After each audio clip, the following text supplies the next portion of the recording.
Joining me to discuss the results and the future is David Munro, the CEO at Liberty. Thank you so much for joining us. You are back in the black, swinging to a profit from a loss. Does this signal that the worst is over for your business? Our market analyst did caution, obviously, the increase in your pandemic reserve.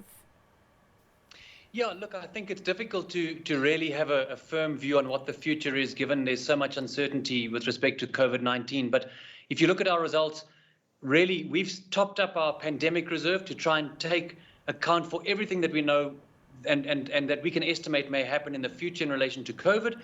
We've obviously dealt with all the consequences of the second wave, and you can see that in our results of the first half of this year.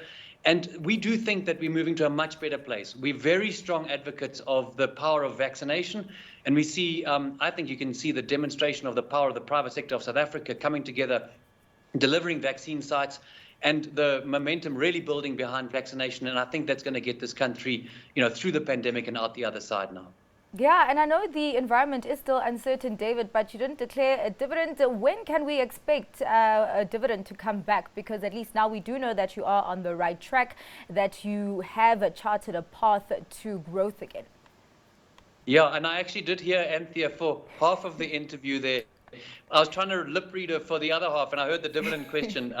Anyway, look, I think the dividend question is an easy one to answer. Our dividend policy says that we will pay at the interim phase, which is where we are now. We will guide shareholders that we would pay 40% of the prior year's dividend.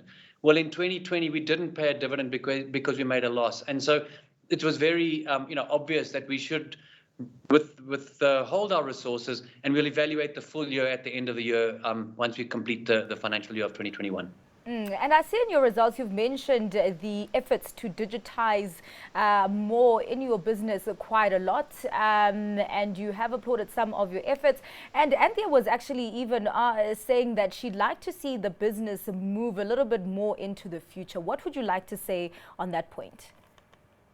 That was a nice provocative question, and I would say that these things don't happen overnight.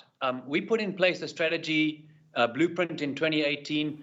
We said we're going to prepare this company for the future. And to do that, you've actually got to do some pretty heavy groundwork.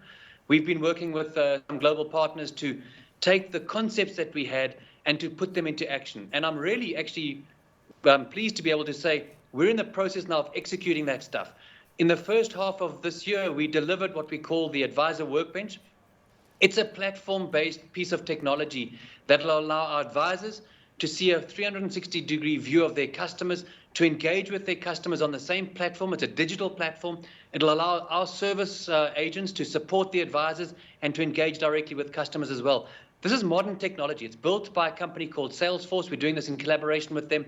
This is one of the biggest implementations they've done in insurance in this world of CRM. And these are market leaders. So I think we're on the front edge now of that modern digital technology supporting financial services companies, moving from apps that we have on our phones to be able to allow us to do a certain transaction to actually facilitating a conversation, moving from transaction to conversation. And a conversation represents a relationship. And that's actually the game. That's the game plan for us, and we're in the process of actually delivering that right now. So I think we're moving hard and fast into that future, and we've done the hard work in the last 2 or 3 years to put the foundations in place. Yeah, and actually, you mentioned Salesforce. I actually have an interview with them tomorrow. So thank you very much for providing some context there for me. And of course, I can't let you go without asking about the integration with Standard Bank. What is your outlook for the future for Liberty under the Standard Bank stable?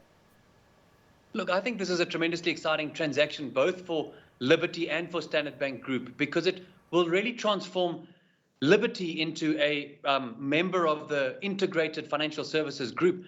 But I think it can transform Standard Bank as well into a financial services company rather than a bank. And so this is about transformation at a time when, as I say, customers and clients will be engaged if you can be really relevant in their lives.